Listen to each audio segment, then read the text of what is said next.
I'm Tacuma OgunSeye, a founding member of ACDA, and I've been with the organization the last 28 years, and I have functioned on various committees of the organization, but more importantly, for many years on the steering committee of ACDA.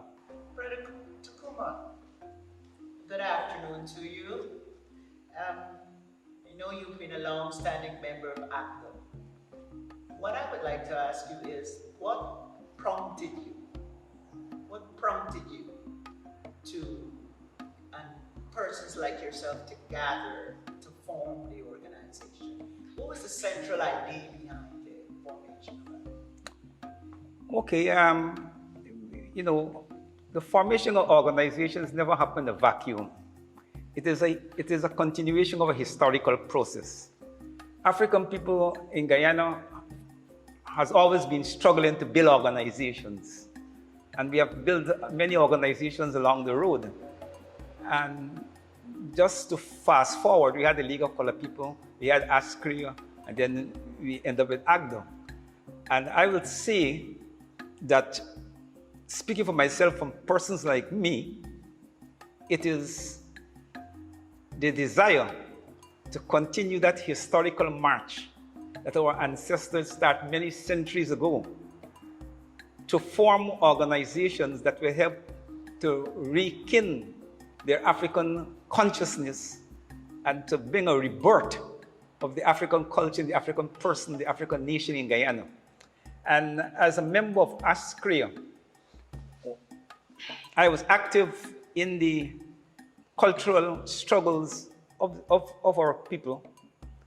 And then at a certain point in time, in the mid-70s, ACDA, went out of formation, and there was a vacuum created in the African Guyanese community. And there was a lot of pressure coming from various sections of our community for us to build an organization similar to ACDA that could represent African interests and promote African culture, and to continue that historical march. And I think it is that desire that, at least from speaking for myself, that propelled me when Sister Violet and others, came to Guyana, and we discussed, the possibilities. It is that pushed me, to recognize that this is a historical moment for the rebirth of another African organization that could do as ACDA was doing, and even do better than ACDA, learning from, better than ACDA, learning from some of the, mistakes or pitfalls of ACDA. And I think that generally, that is what really inspires a lot of us towards trying to establish a new organization. And in this particular case, we attach very consciously a kind of conscious economic commitment. So the organization is not just cultural in the sense of singing, dancing, and music, and promoting African names and African ceremonies, but the organization will also consciously seek to influence the economic empowerment of our people. And we have learned that we have to define culture in a more holistic way, so that culture didn't mean for us in ACDA simply singing and dancing. Culture represents the totality of the African experience. And in that case, politics and developing an African sense of politics became an important feature in the architecture of ACDA. Do you think it's important to African Guyanese to have an African organization, like ACDA or any other? You think, what's the importance you see to the African Guyanese collective? Is it important that we have an African organization? Okay, in Guyana? I will answer it on two levels.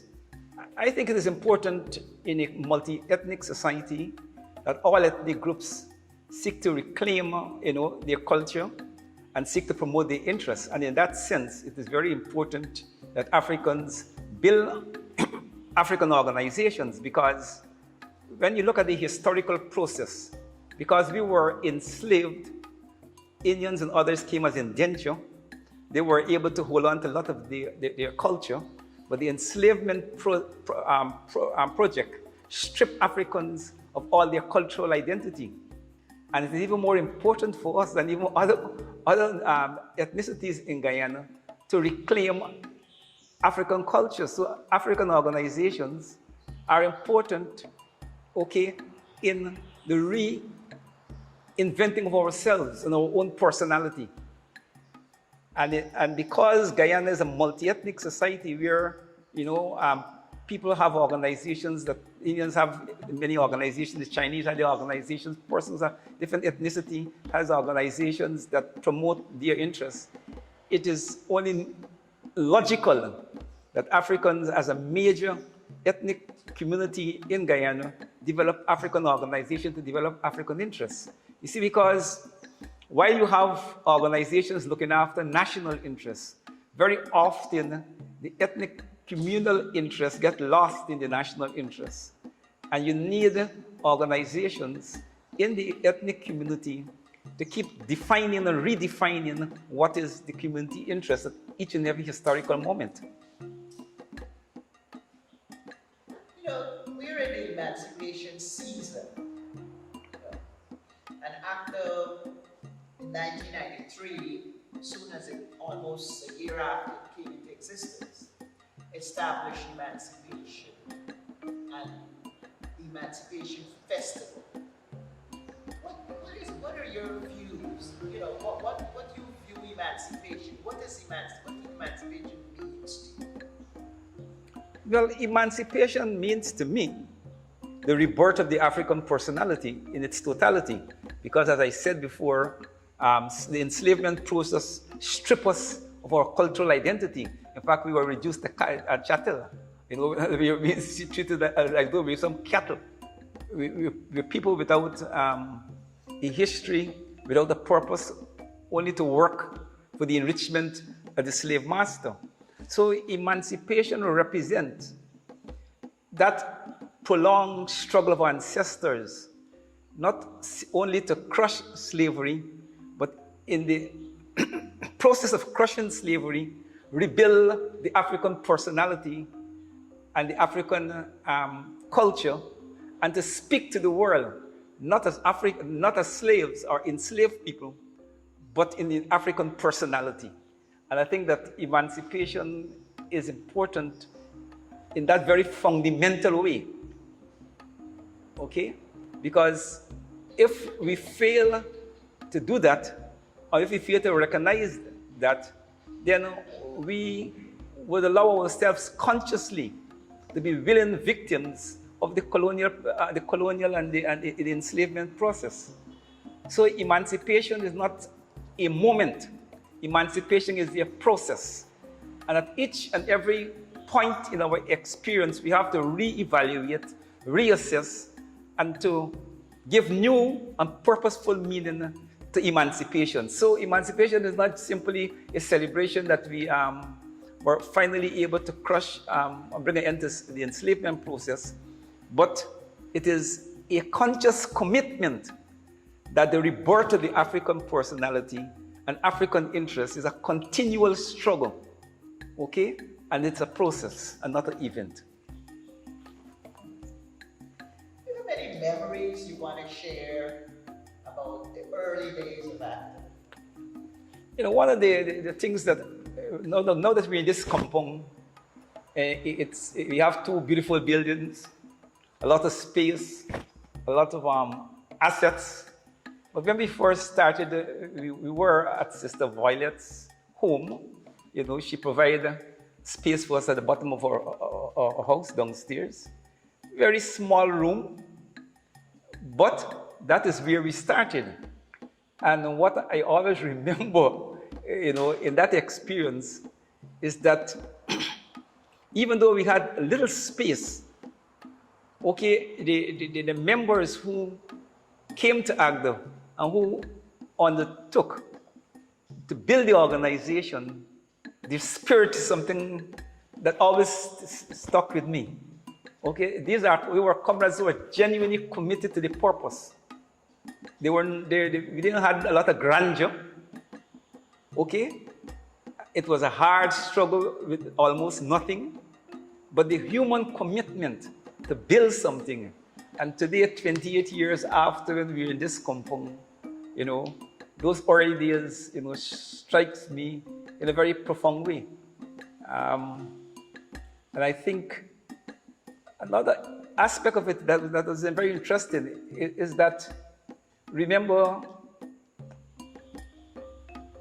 we built ACDA in those days around discussions of videos produced by the late Dr. Ben, okay, CLR James, you know, and a lot of the African personalities, both in the Caribbean and the wider African diaspora, who have been seriously studying the African condition in the world.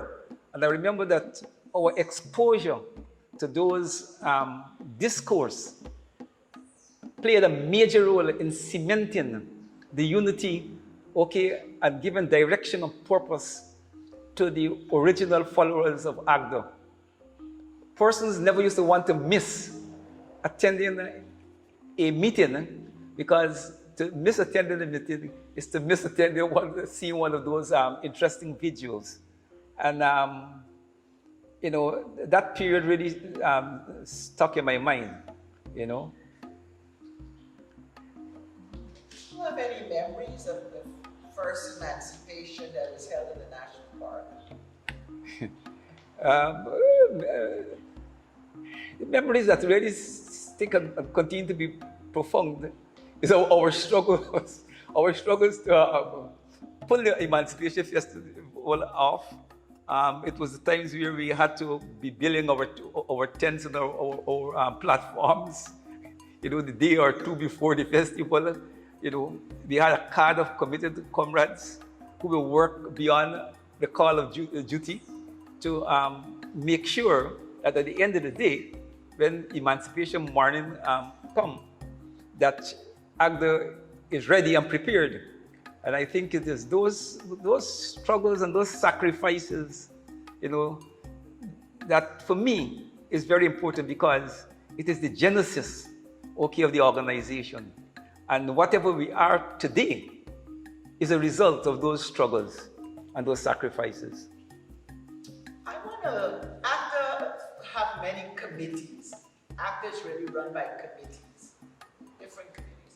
What committee you find that you are most interested in and you find that you could do most work in? The committee that you say that, yes, that's the one that I can do more contributions to. And maybe have Sister Marcia here, she's into culture.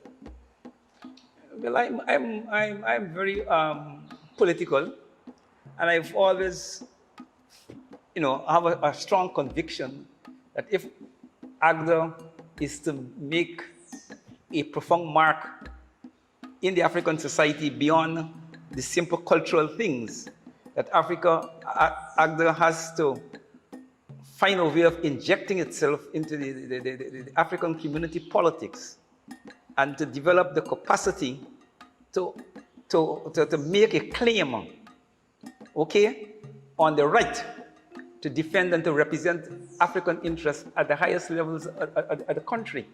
And that has always been what have been driving me. We have had some amount of success. Okay, it's a project in the main.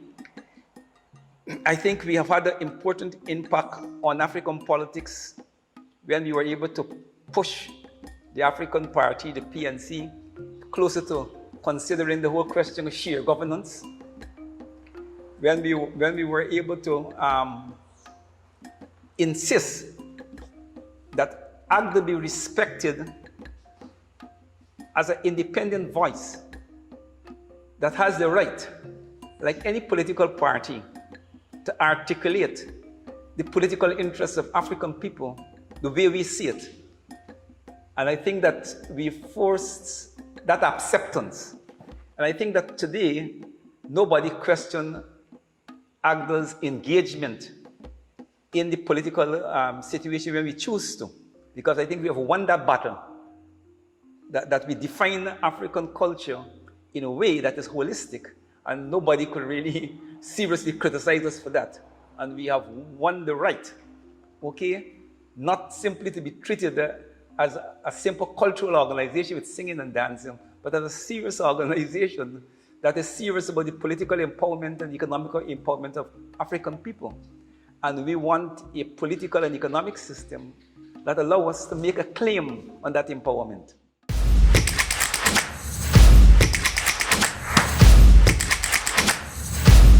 Audio Jungle.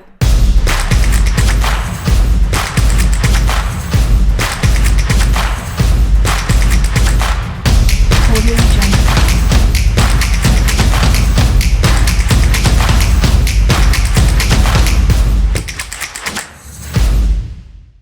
Audio Jungle.